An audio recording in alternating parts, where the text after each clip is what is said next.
wish I had like a pre-show thing, but I don't. I keep saying like music or a mantra or a something, but I don't. See if it falls into your life somehow.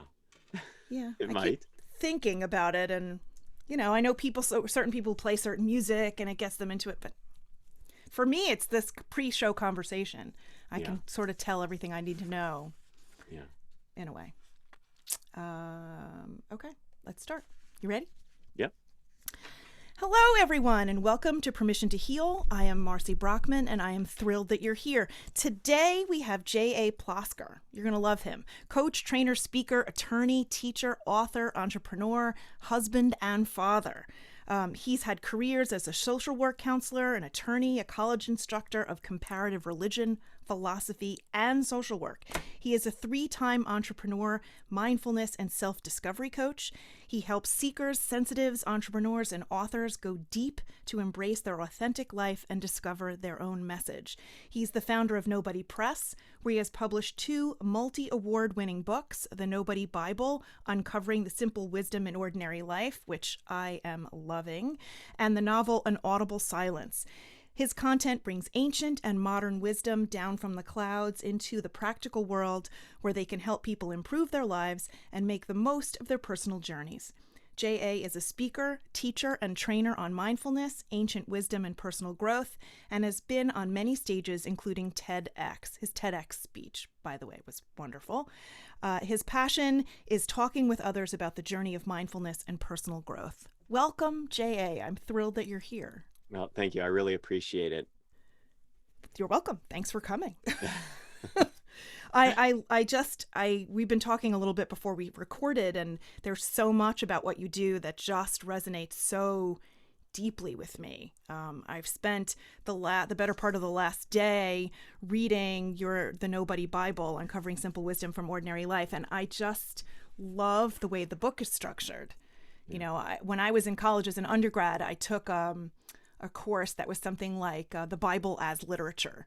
And we read the Judeo-Christian Bible as if it was a novel, kind of a thing, and that was interesting to pull apart things and sort of look at them from a removed third-person analytical perspective. But what I really love about this book of yours is that it goes through all of the basic major religions or religious ideologies. And then in a very colloquial, very funny way, laden with sports metaphors and all sorts of cool things, you relate it, you sort of oversimplify to make a point, but then relate it back to our basic lives to show us that we're all kind of doing so many of these things on our own, cherry picking what works from all sorts of things. And it was just very relatable and easy to read. And the end, I saved it as I screenshot a lot of them. But at the end of each of the chapters, you've got nobody exercises. Right. I could talk about this, but I would rather you talk about this. Why did you choose to add those things into the book? Well, one of the things that, and we'll talk about this later, but on my journey of personal growth, for me, journaling, and I know for you that's probably a huge thing. Yeah. True too. When we write it, we own it, right? And it gives us that sense of distance, but it also gives us a sense of integration. That's kind of the 2 sides of journaling. Right. So at the end of each chapter, there's these opportunities for you to really take the things that you've read about and see how they apply right now. There might be people who think they're not a leader, or they don't have anything to offer, or they're not in touch with both sides of who they are. But really, in some ways, they are. And by writing it out and owning it, they get a sense of that. And then, of course, at the end of the book, right, you create your own Nobody Bible. You fill in everything you've done previously, and basically you have this manifesto of your life based on ancient wisdom. That's awesome. So for a journal writer like me, that's the part of this that speaks the loudest. I enjoyed the discussions of each of the religions and your way of sort of boiling it all down to its most essential truths. And you partially apply it to modern life and then allow the reader to take it over the finish line, to continue Right. the sports metaphor, you know. Right. And I think that that's a really cool way of looking at it. You know, like, I don't really consider myself a very religious person, but I do self-identify as Jewish. And although I haven't belonged to a synagogue in a very long time and don't, you know, light Shabbat candles Friday nights, like, you know, there's basic things that I just don't do that my family sort of never did, except in weird small pockets of time, and it didn't stick. But over the years, as I've learned to get more in touch with who I am as an adult and heal my own past trauma and figure out how to make myself happy and bring meaning into my own life and that of my children, I feel like I've realized that I'm embracing a lot of Buddhist things. Yes. You know, Yes. so it's interesting to sort of see that we're all of us, in our efforts to live a meaningful life where we are fulfilled and giving to others, we're doing a lot of things from various religions that we're not really aware of, because they all sort of bleed into each other. And I think we need to give ourselves permission to do that. You know, the book isn't disrespectful. The book is a love letter. You Oh, know, absolutely. I've been studying comparative religion for decades. Right. And so this book is really about the things that have helped me. You know, does it cover everything about Taoism? No, of course not. That's No, not what it's intended to right. do. It's that baseline piece to get us all to see that there really are these bridges of philosophy, these bridges of ethics that travel around the globe, and we can participate in those. You know, we all know what it's like to have expectations and to suffer because of them. We all know how bad it feels to envy someone else. Right. We all know how good it feels to help our neighbor. And so I think sometimes when we throw out religion, which some people just, I'm not religious, and then anything that smacks of that I don't participate in, we do participate in it. We participate in it all the time when we say the Pledge of Allegiance, or when we thank a military person for their important service. I mean, these are ways of honoring people in our society that we respect and we revere in some way, and who've earned that respect. And I think religion has so much to say about that, because it's all about, well, not all about, but there's so much of it that's about reverence and honoring the things that we value. So it is important, I think, to make that connection. That's why I start the beginning of the book, right, with that whole discussion of what religion is, so that we have a better understanding of how we participate in it and interact with it. Yeah, I agree with that. You know, that portion of coveting thy neighbors and envy, I really sort of didn't think about it in modern 2021 terms. You know, where you're even just looking at somebody else's curated Instagram feed, you know, like very good example. You know, very good example. That's the same thing, you know, looking at somebody else without knowing their story, without knowing anything else besides that two-dimensional thing that they are presenting to you, that they've chosen to present to you. We have this image that we concoct this thing for ourselves, that they're better, or that we wish that we were like that, or we could have that for ourselves without so much thought as to how they got there or chose that, or what the story is behind that thing that we're seeing. Absolutely. You know? Like, that's such an important example, I think, of social media. And it's the same thing. Like, I wouldn't have equated that social media envy, or whatever it's called, with one of the 10 commandments, but it is. Right. You know, it is. And it's not that you have to, it's not that that's religious in any way. It's that before we throw out all of religion, or, you know, we need to realize that maybe it's based on something very human. Right. You know, because we can think of religion as being associated with the divine, and that's fine, but it's also based on things that are very human, and, you know, and necessary for us to live in a communal world.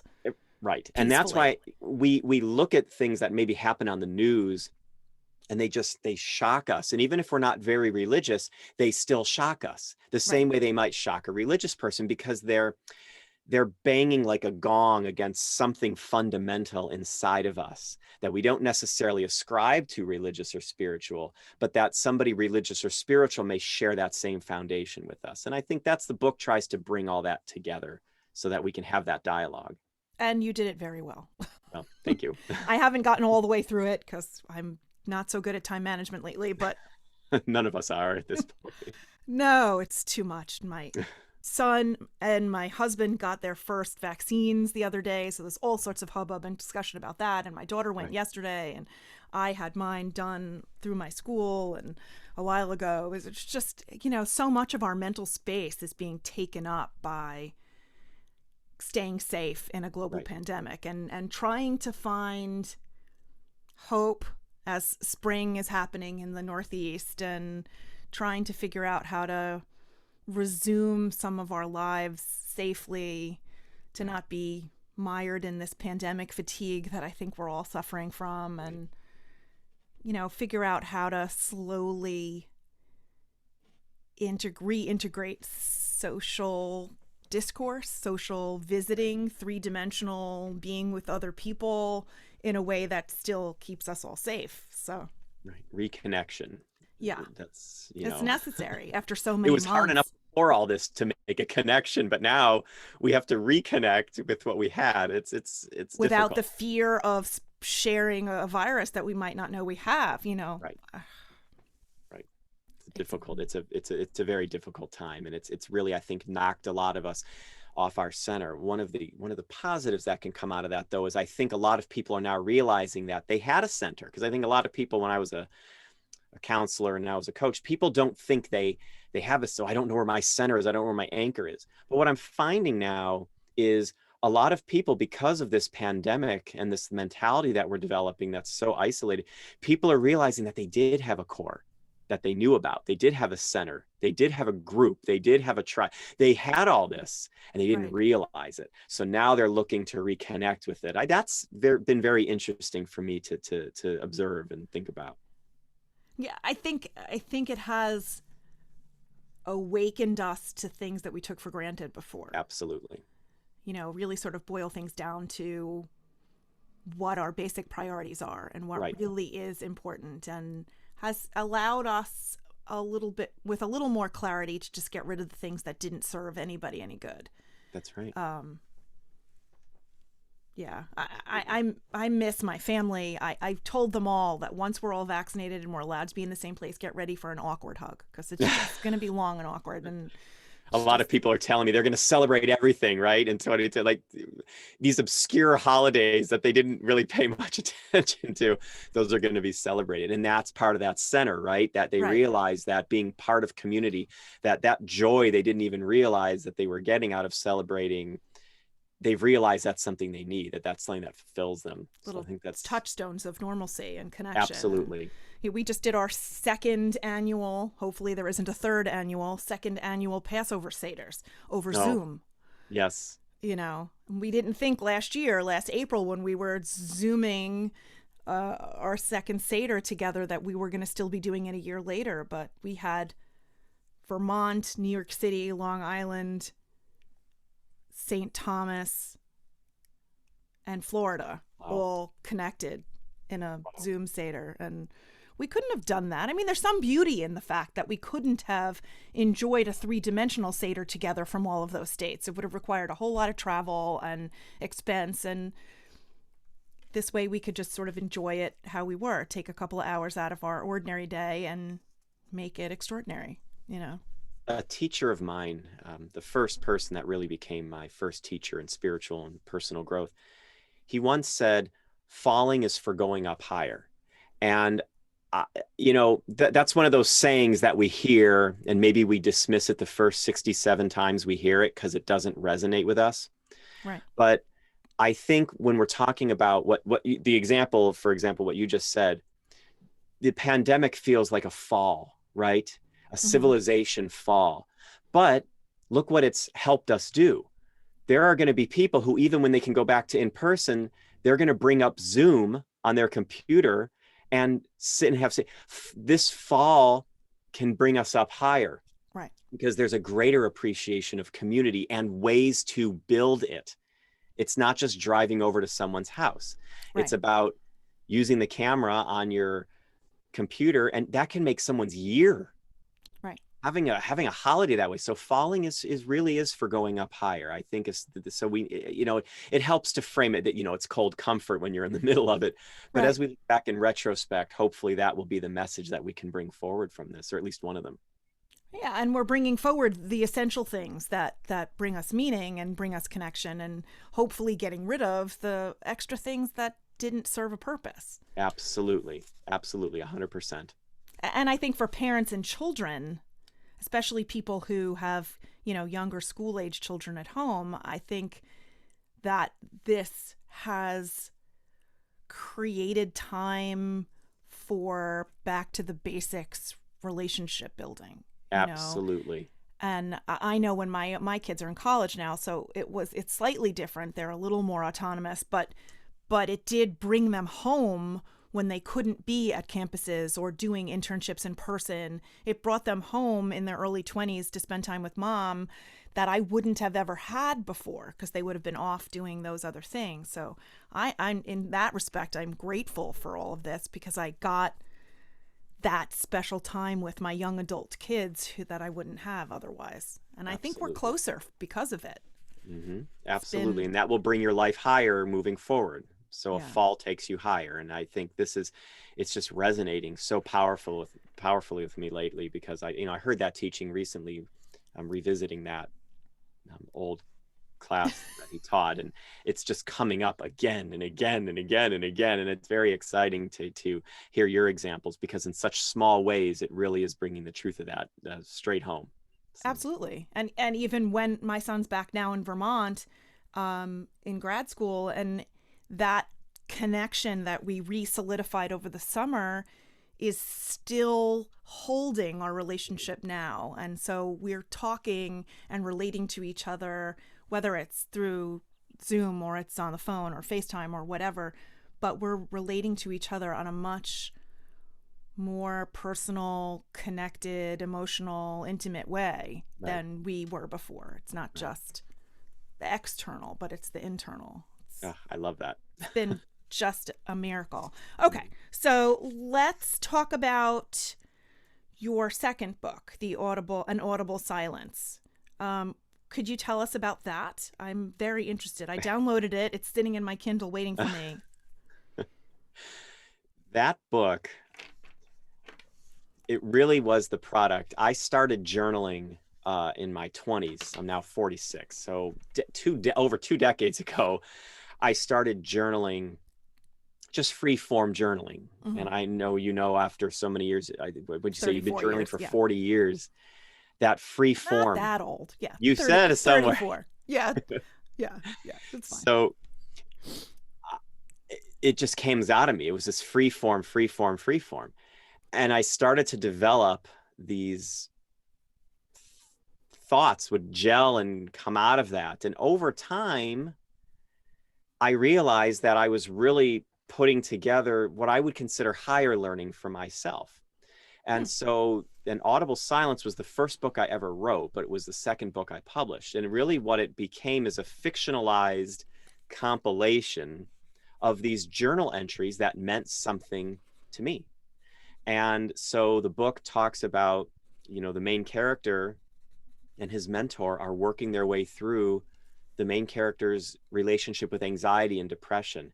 And it talks about mindfulness, meditation, ancient wisdom, forgiveness, unity. And it's really a conversation. The book is really a conversation between these two. And then there's ancillary characters that come in. But it's really a snapshot of a journey over many years that takes place in a very shortened amount of time in the book. And it was very exciting to write. It was rewritten. It was edited many times by me and others. Sure. And what came to market was really this love story of where journaling meets ancient wisdom meets mindfulness. And it was really fun. It was a wonderful process over many years. Wow. Sounds intriguing and delightful.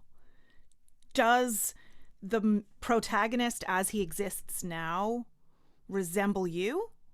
Like, is he fashioned after you, a fictionalized version of? Yes, yes, very fit. I mean, if you read the book, I mean, you're not reading about me, but Right. these things are, I mean, It I is put him in fiction. the, well, right, I put him in the role of a social worker because that's the lens for many years that I was looking through into my journal. Right. So, you know, it takes place in the state I'm from because that's the lens I looked Sure. through when I was writing into these journals. Now, certainly a lot of the conversations and the relationships are fictionalized, but yeah, I think it's hard when you're writing fiction, as you saw in the Nobody Bible. That's me. Those are my stories. Yeah. In an Audible Silence, they're not, but it's hard to keep myself out of there. So a lot of people who know me well and read the book said, I see you in here. And I think that was, to me, was a compliment. For some Yeah. writers, it's not, but for me, it was, because that's sort of what I was going for. Makes sense. That makes sense. Yeah. Look, when I was writing my memoir, obviously I'm the protagonist because I'm saying it. It's my narrative. It's my retrospect. It's my visit back to my childhood and to my adolescence and my young adulthood through my own journal entries. And all the other characters, if you will, are amalgams. Most of them are amalgams of a bunch of different people, Yes.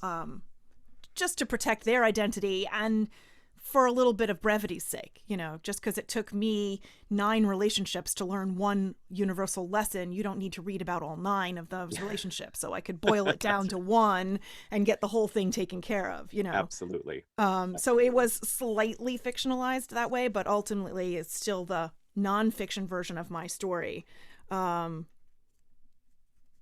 I love that you were able to take things as you see them through that lens and convert it, if you will, to a discussion on mindfulness and so on. Well, yeah, 4 of the chapters, I mean, they basically, you're reading about how to do at least one practice of mindfulness, why it matters, the importance of meditation, how it can transform you. I always say about mindfulness isn't magic, right? But it's also Right. not a mystery. And I think that's kind of what I'm exploring and trying to unpack for much of an Audible Silence, and how those simple techniques and simple awareness can serve us through everything. Because the deeper you go in, deeper you look at the relationships in your life. The deeper you go in, the deeper you understand forgiveness. The deeper you go in and understand all your dichotomies, the more you see unity in the world. Those are the Right. themes that the book explores, and it explores it through conversation.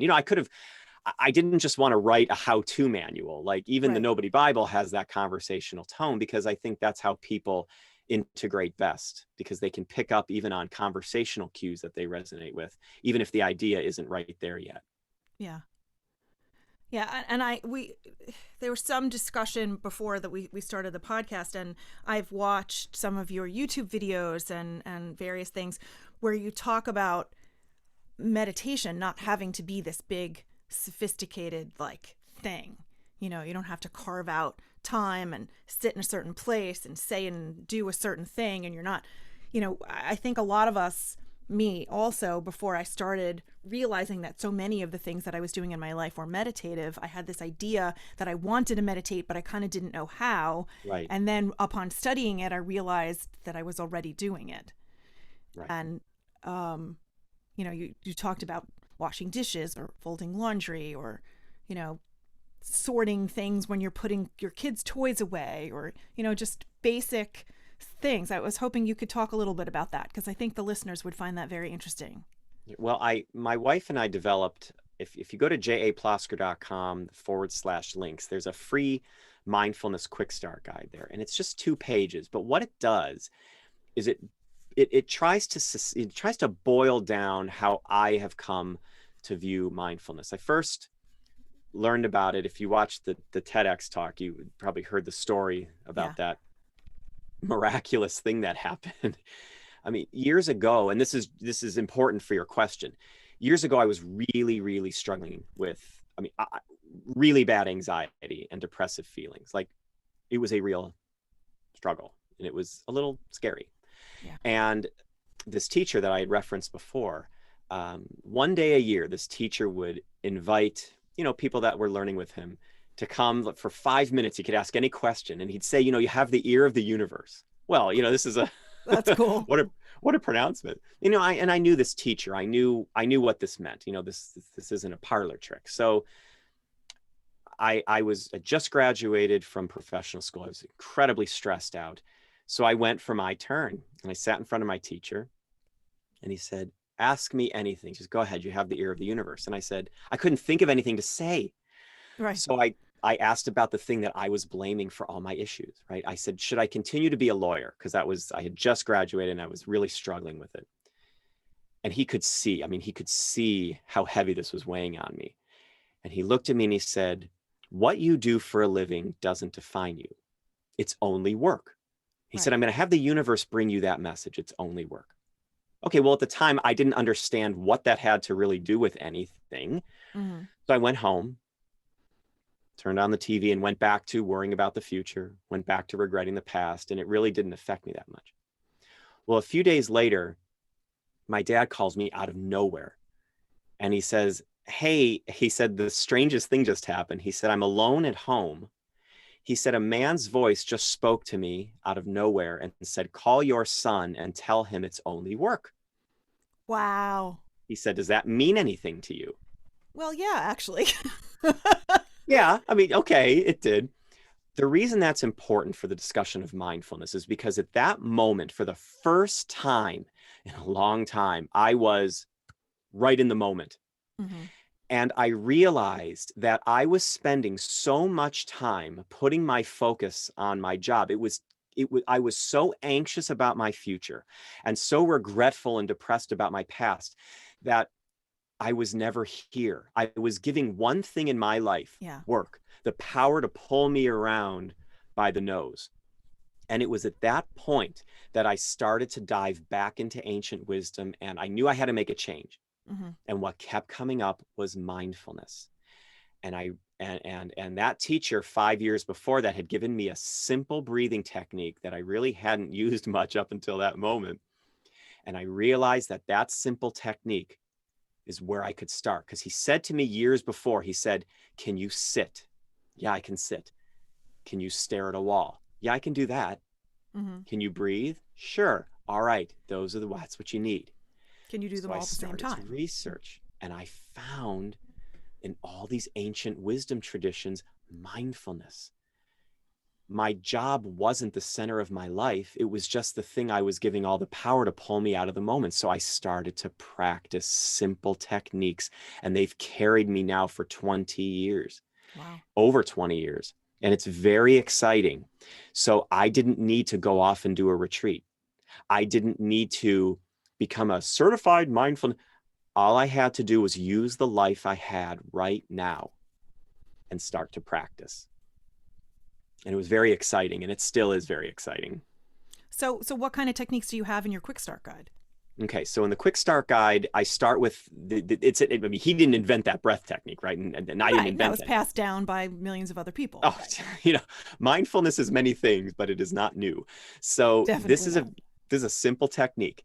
Sit down, lay down, ground yourself with a few breaths, and then breathe normally. Follow that normal breathing. Now, what's going to happen? Usually within about 2 seconds, right? Your mind, we talk about this in an Audible Silence, but your mind will start to wander. So what do? Instead of judging it, instead of judging yourself, what you're practicing doing is being in the moment on purpose, noticing your thoughts and bodily sensations without judgment. So when your mind wanders from your point of focus, your breath, gently bring it back. Do this over and over. So people will say to me, clients will say, well, I can't do that. I can't meditate. My mind wanders. Well, what I say is, I think everyone's mind wanders. The distraction is the practice. Now say that to yourself 100 times. The distraction is the practice. Parenting isn't just happy birthday and I love you, mommy. Parenting is everything else. It's the difficulties. It's the struggle. That's parenting. Mindfulness isn't just sitting quietly with a quiet mind. It's the distraction. The distraction is the practice. So don't beat yourself up. Gently return your focus. Everybody has a pile of dishes in their sink right now, I'm sure. Pick up one of those dishes. This is in the quick start guide. Yeah. Turn on warm water, start washing that dish with complete attention, right? Give yourself a point of focus, because out of the point of focus, mindfulness will grow. Right. Wash the dish. What is warm? Do you know what warm feels like? We say we like to be warm, but do you really know? Feel that warm water. What does that feel like? Right. If you catch your mind drifting from the dish, don't judge it. That's the mindful moment. You're now aware that your mind is straying. Right. That's the mindful moment. Gently reset it to the dish. Do it with folding laundry. Do it with washing dishes. Do it with putting kids' toys away. Do it with drawing on a piece of paper. Do it while lying in bed. Turn off Netflix for 5 minutes and sit and breathe. Mm-hmm. It's the life you have. That's the mindful moment, not some life down the road. So the act of refocusing and pulling your thoughts back to the dish or the laundry or whatever, ultimately, I guess what that's teaching you to do is that you can control, or maybe control is not the right word, but you can direct your thoughts to what you want to think about or what you want to focus on. Think of it this way. So when my teacher said it's only work, that had 60 meanings, right? Depending on where you are. Right. One of the meanings is, hey, did you know that you're on autopilot when you think about work, and you immediately have a response to anxiety and you let that carry you through the entire day? Mm-hmm. It's what he's saying. Basically, are you aware of that? I wasn't aware of that. What mindful practice helped me do was to, what I call, break the autopilot. So instead of letting my mind go for 8 hours of anxiety or more, Mm-hmm. I would become what you are becoming is the observer of your life. So instead of having reactive reactions to everything that happens that are on automatic, you learn to watch and respond. And so, like you said, the mindfulness has two pieces that you could think of. There's a point of focus, Mm-hmm. and there's a point of return. It's the point of return for me that's the mindfulness. Right. So if you set your attention on the dish, the awareness that your attention has left it, that's the mindful moment for me. So the distraction is the practice, and we've come full circle. Set a point of focus. If you stray from the point of focus, name it and say, like, anxiety, and return back to the dish. And what you've done is you've broken the automatic cycle. You've broken the autopilot, and you slowly, through dishes, vacuuming, laundry, talking to your boss, listening to a friend in a conversation, you become a patient, more calm observer of your life. And I can tell you, I look back at that person who got that phone call from his father 20 years ago, and I'm not that person anymore. Right. I still struggle with anxiety. I still struggle with stress. But you don't let it drive you. But I watch the struggle more than I participate in it. And that has changed everything. It has changed, and it has made everything possible in my life. So by practicing these simple, ancient, shareable, whatever, mindfulness activities, my guess is that over time you'd become better at extricating yourself from an anxious spiral about something else and not getting stuck ruminating in it, but being able to say, okay, enough with that. I'm coming back to the metaphoric dish and live my life here rather than Absolutely. buzzing around up here. You know, that morning, sometimes people wake up in the morning and the first thing they do is, like, they reach for their phone, they read the news, they get up, and they just go with that anxiety. It's almost as if the anxiety is driving them. How do I know that? Because that was me. Right. So when I oversleep and I realize that I have 20 minutes to get out of the house. Yes. So what I have noticed that I'm noticing more. So what I do is, if I'm sitting and meditating, even for 5 minutes, I will get what I call background anxiety. It's like white noise. If you're listening to the classic rock station and then that little fuzzy, and then you turn the dot. Yeah. It's that fuzz. So now I notice it and I just look at it like I have my eyes closed, I'm breathing. When that starts to percolate, I notice where it's coming from. And I just name it. I just say anxiety. Mm-hmm. Nobody goes to a movie. Okay. You don't go to a movie theater, watch a movie, and really believe that that's happening and that those characters are going to follow you home later. And if you really think I about did it, when I first watched Jurassic Park. yeah, that's I was afraid the dinosaurs were chasing me down the boulevard. I kept looking in the rearview mirror. That freaked me out. But generally, yes, I but we agree with grow you. past that, right? Yeah. The problem we have with our emotions is we don't get past that. We keep living as if those dinosaurs are in the rearview mirror. And Right. so what mindfulness does is now look, life has stressors in it. It has anxiety. There's not a mindfulness superhero who comes and, banishes all of that. But I notice when I notice Mm-hmm. that I look at the anxiety and I name it and I go Mm-hmm. anxiety and I watch where it comes from and then I reset my focus.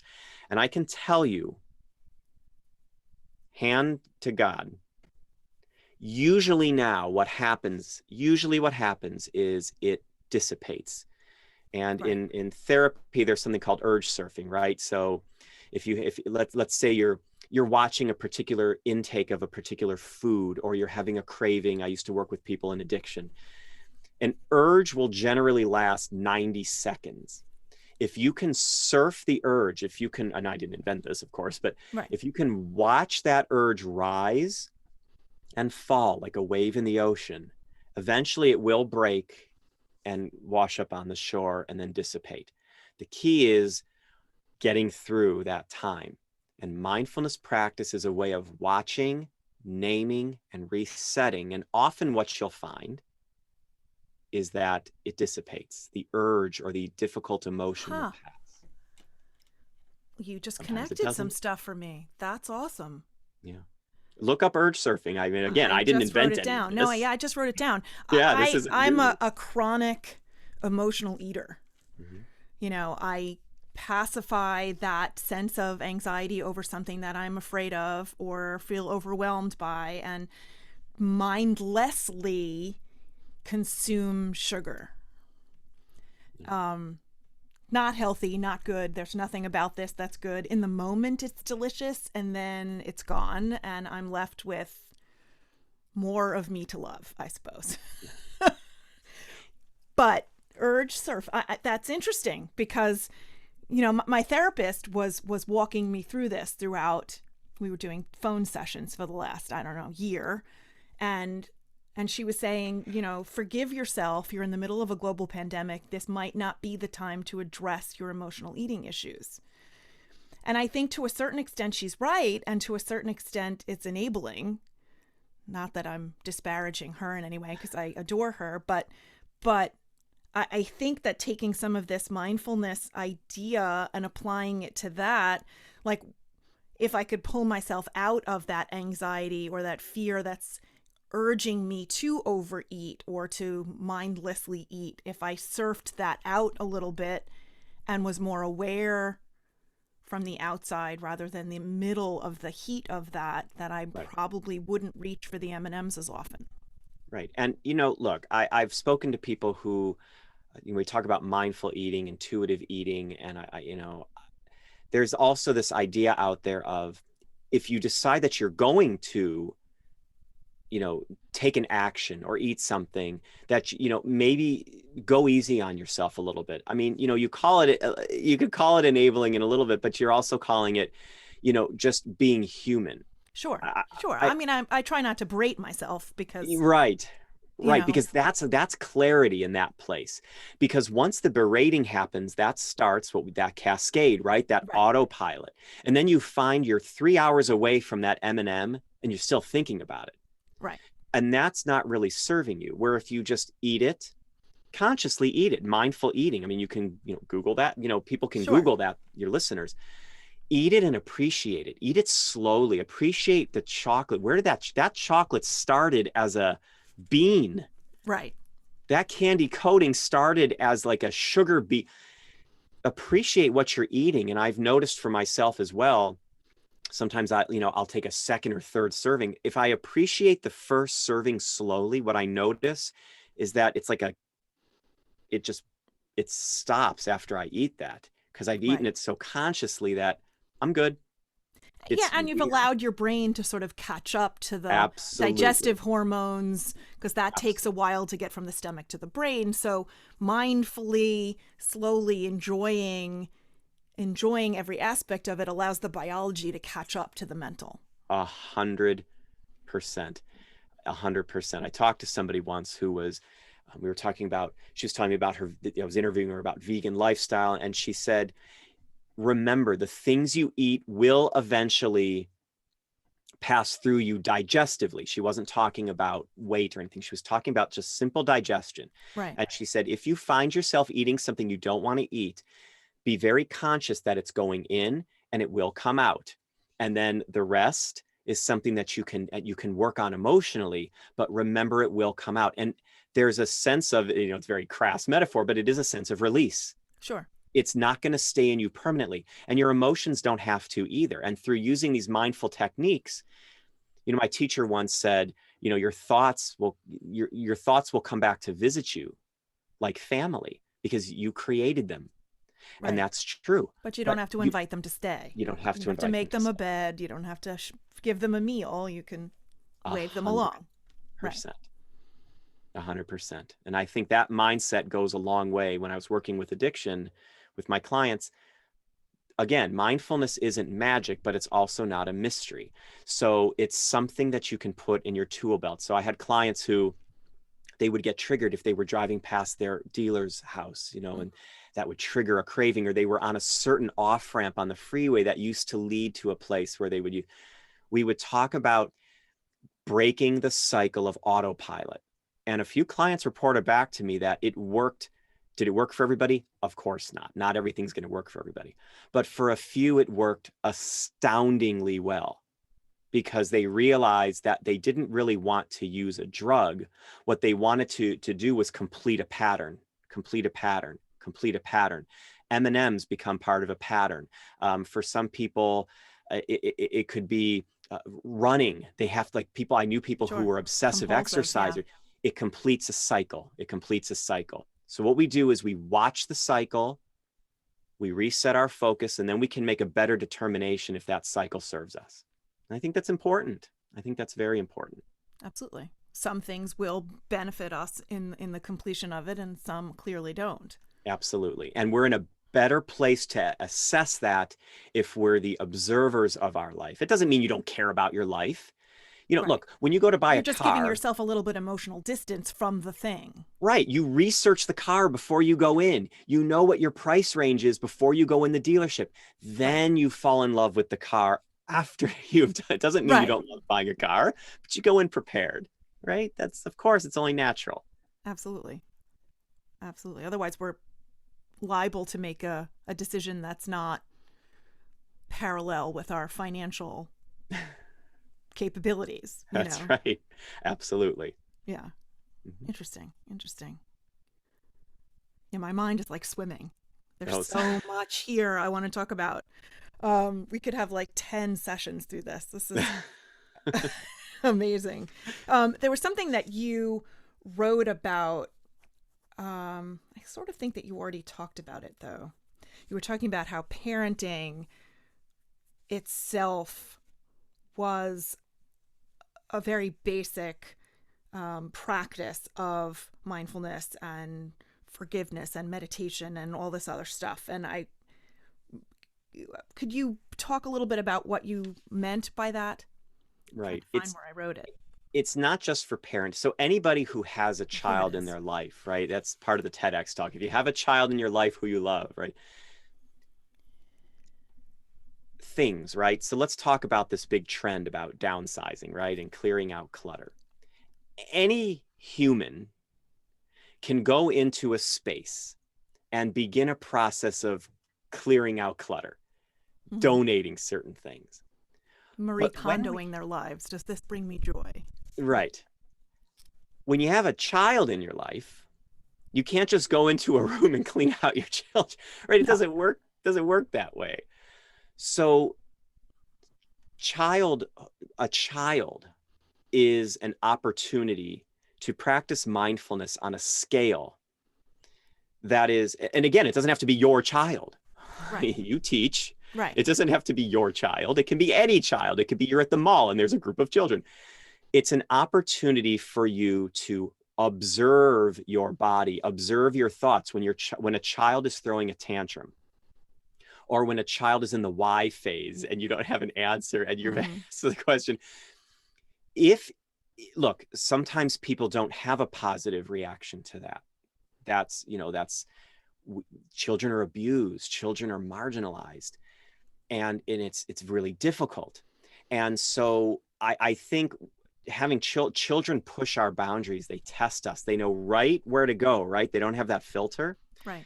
And so if you're coming to a child with a desire to be loving and nurturing and supportive, you really don't have a choice other than to be mindful, because you have to sort of purposefully be in the moment without judging it. Otherwise, Right. no one would be able to parent. So parenting is a real, and we lose it sometimes. Mm-hmm. And we notice that. Sometimes we go back to our child and we apologize, or we give them a big hug, or we say, I'm sorry. And they say, it's okay, mommy. Right. Children are Admit your very own forgiving. humanity and allow them to see that you've made a mistake and you're owning it and we're moving on and repairing our relationship, and you have to do that. And to let them see that you see it in yourself. Right. So as we try to teach our daughter mindfulness, we let her see that we see things in us. So we validate what she sees in us.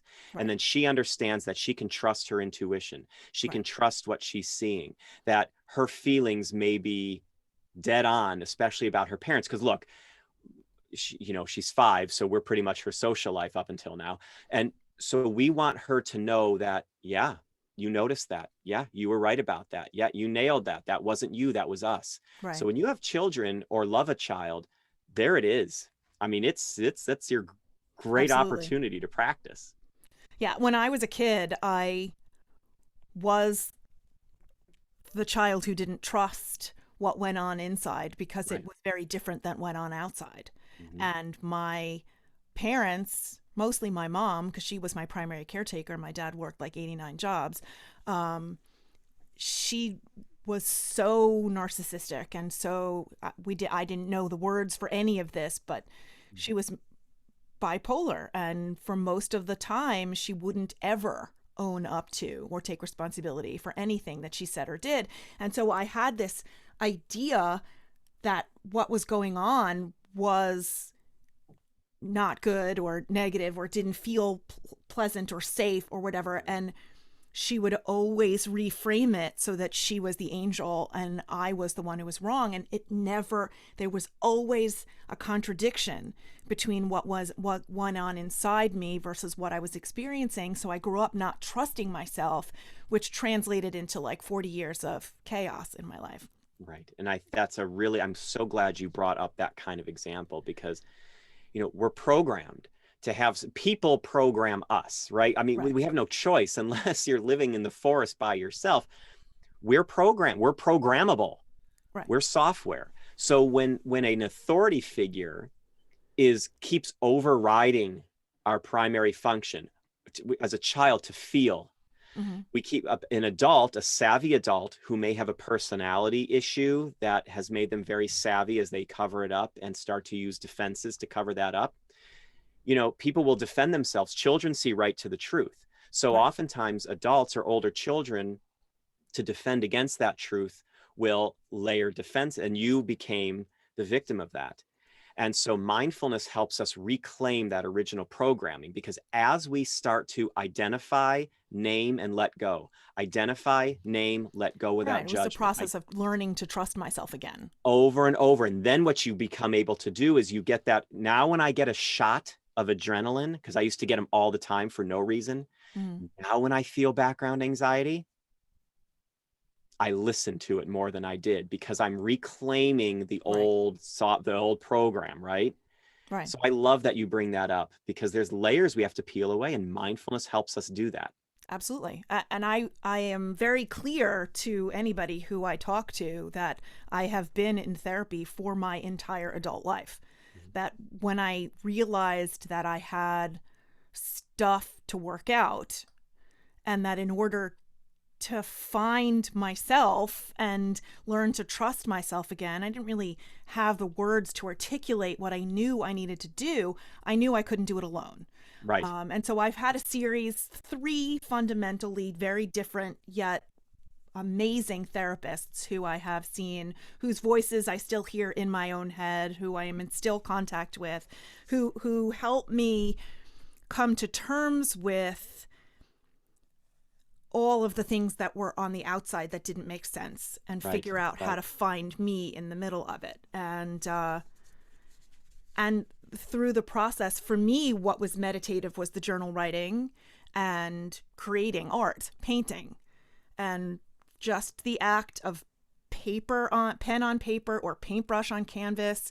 Just that creation quieted everything and gave me, without really realizing it, enough like background brain space to work out all that other stuff, or to start to make sense out of it. So, I always insist to students, friends, listeners, whoever, to find that thing that allows you to have that time, whether it's laundry or it's dishes or it's putting away Legos or it's painting or creating or running or exercise or rowing on a treadmill, whatever. We all need it. It's a point of, remember the 2 prongs. There's a point of focus and a point of return. So picking that point of focus, people say, well, I don't have time. We've talked about.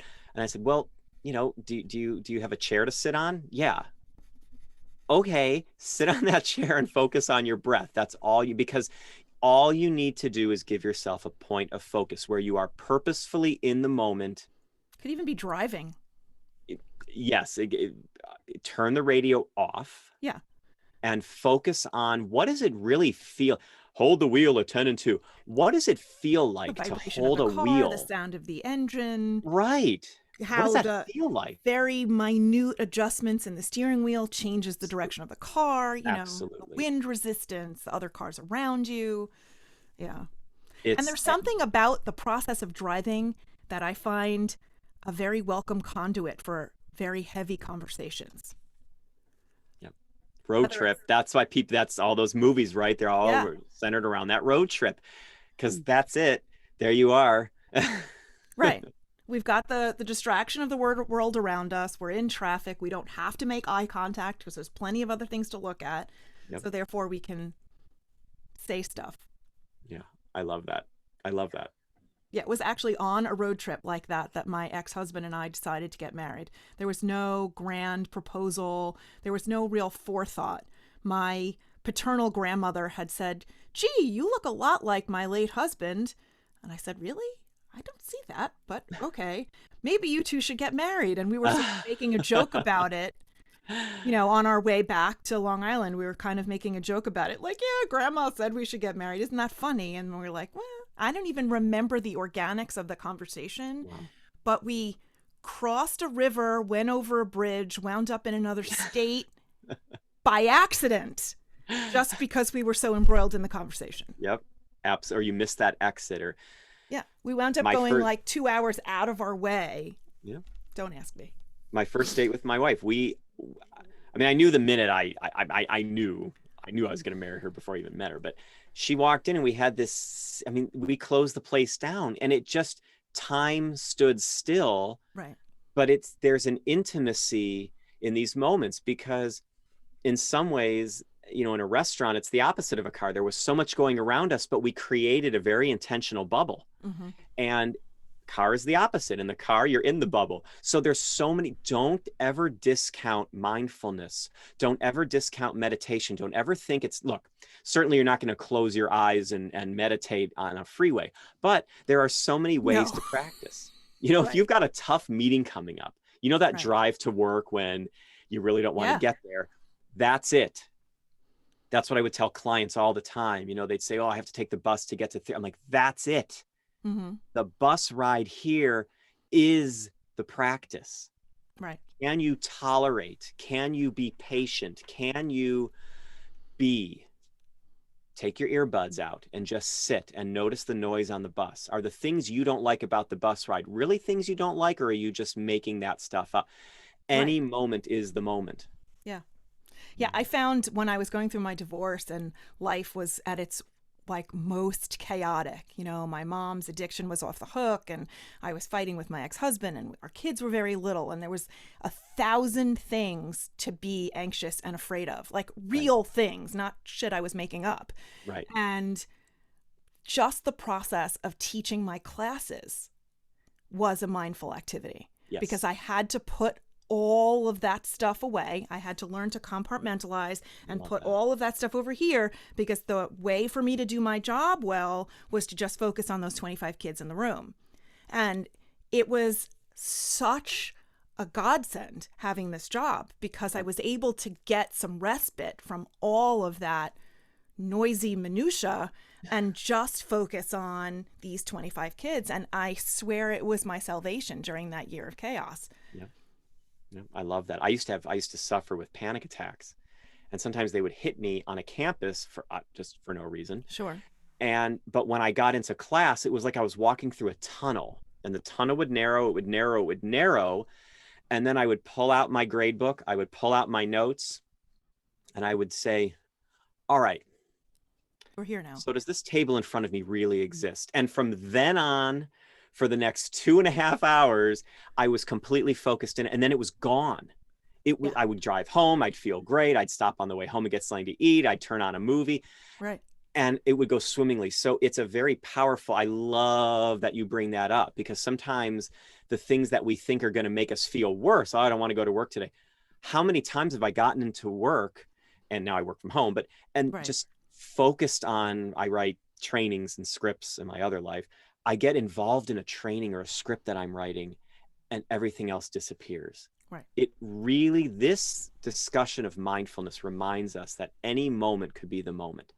And any truth we hold could be turned around 180 just when we least expect it. And we have to live our lives in expectation of that, not in fear or dread, but we have to expect that at any minute our worldview could shift. Because when we don't do that is when we get stuck in certain unhealthy patterns and we Mm-hmm. layer on defenses to protect our core truths, when really we need to be revealing what our core truth really is, not what we think it is. So any moment could be that moment. Yeah. And we can apply it to any aspect of our life, any and 100%. all. Yeah. 100%. Amazing.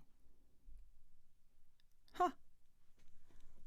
So, we never did the 6 quick questions to begin Oh, the interview. I well, we'll always make them 6 super quick questions. 6 super quick, and then we'll tie it up in a bow and go on with our day. All right. So, what 6 words would you use to describe yourself Only 6? Do I only get 6? for now? Um, well, I'll say empathic, Mm-hmm. curious, dedicated, growing, always growing, always growing. Student. I consider myself a perpetual student. I Mm-hmm. love any kind of introductory textbook. I love those. Yeah. And seeker, just always anticipating that next thing that's going to blow my mind. You know, I'm going to interrupt you here for just a quick second.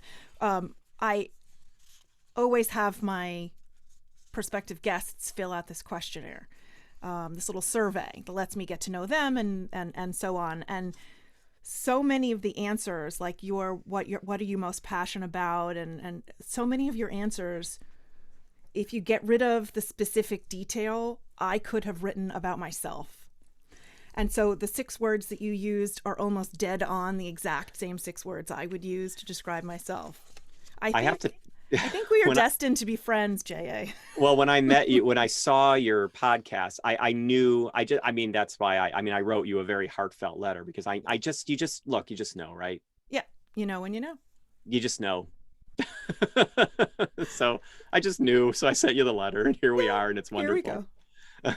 Thank you. Excellent. So glad that you did. What is your favorite way to spend a day? Well, I'd have to say either out with my family. I love that because we go to the park a lot and we I love walking around the neighborhood or just sitting in quiet. There are days when sometimes I'll just sit in silence for hours. I love that. That's very fulfilling for me. You have time with your solitude, time with yourself, time Right. to think. There was a February break from school probably 7 or 8 years ago where my kids were with their father away somewhere and I was alone in the house, and we didn't have pets at that point, and I have perpetually nodes on my vocal cords. It's a teacher's problem, Yep. you know. I struggle with that too. Exact same issue. And I kept losing my voice. So a speech pathologist, speech therapist suggested that I take advantage of that February break and spend the entire week in my house by myself, not uttering a word. Mm, Let your voice rest. There's no one to talk to. Just don't talk. mm. And whenever I tell people that story, they're like, oh my God, how could you do that? That's torturous. I actually loved it. It's a gift. It was a gift. Absolutely. Silence is a gift. I read, I painted, I wrote, I did a little schoolwork, but I didn't have to talk to anyone. In fact, it was a prescription to not talk to anyone. I love silence. It was Yes, it's a lovely. gift. That's an audible So silence, restorative. right? The Absolutely. truth is in the silence. It's not in the words. And then my voice was healed. It was better. Fabulous. I love that. What is your favorite childhood memory? That is probably traveling with my family. We went we had this conversion van and I loved it. And we just went everywhere. That's one of those with the extra tall ceiling or something. Yes. Yeah. It was great. I loved it. I loved it. So traveling with my family, absolutely the best memories from childhood. 100%. You just did road trips everywhere? Oh, Yosemite, the Redwoods, the Badlands, Disney, everywhere. We just drove everywhere. It was great. I loved it. Do you have a lot of siblings? No, I have one brother. So it was the four of you. Yeah, so it made traveling Nice. a little easier because we were kind of like this small little band of, people traveling around in this conversion. Nice. That works. It's great. That's cool. I loved it. What is your favorite meal? Right now, I love food. Any food will give me a memory, but right now it's probably lasagna with my wife's fresh baked bread and then a raspberry pie. Heaven. I love raspberry pie. That's good. I love sweets, candy, Me cake, pie, cookies. I wish I didn't, but People I do. will say to me, how do you eat that? Something, it's too sweet. And you know what I noticed? I don't really have a too sweet. Oh, That I doesn't do. register with me. It's strange. I don't know why, but I'll eat theirs and mine and have double the sweet and then put honey on it. It's very strange. I'm that way. Desserts are my big thing. I love them. But you said your wife's fresh homemade bread. If I could have a baker bake me a loaf of bread every day, I think I could give up chocolate. Uh, That fresh, warm, right out of the oven. yep. And she'll time it sometimes. Since I work at home, we all, I basically eat 3 meals a day with and have forever, but she'll time the bread so that it's ready right when lunch is ready. So we'll make this heaven. homemade quick quick vegetable soup with the ramen noodles in it. She'll slice off this bread and I'll put the butter and jam on it. And then I find that I don't, like you just said, I don't really need to go for the things that I would normally go for afterwards because I've already satisfied that through fresh bread and like raspberry jam. Amazing. Now I'm hungry. When's lunch? Yeah, me too. When's I'm going to go find a raspberry pie. Sounds good. What one piece of advice would you like to give your younger self? And would you? I mean, maybe you would decline. I would.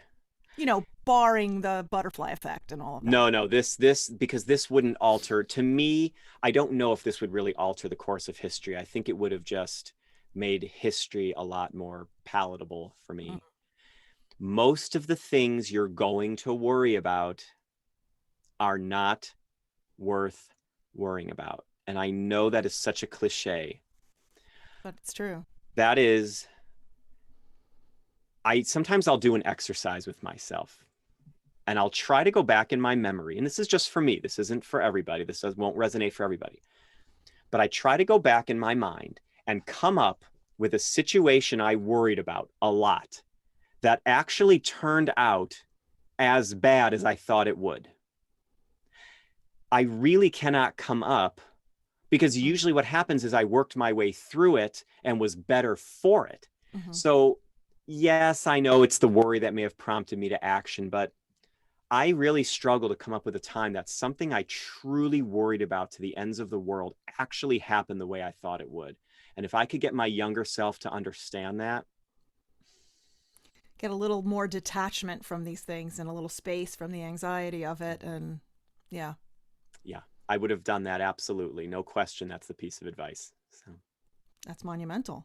Yeah, well, it was for me, and I try to pass that on to mine. We can't tell someone else not to worry. No, that's ridiculous. That's just like spitting into the wind. But what we can do is mention it and then live it ourselves. And that's the best we can do. So I keep that in mind with my kiddo as she grows. My husband's version of that is when faced with something like that, am I going to even remember this in 5 years? Love it. Is it going to matter at all? Is it going to affect my life? Am I even going to remember it? And if the answer is no, he deals with what he has to deal with and then puts it away. Tell him when this is over, tell him I think that's great. I will. He's probably listening right now. So, last question. What is one thing that you would most like to change about the world?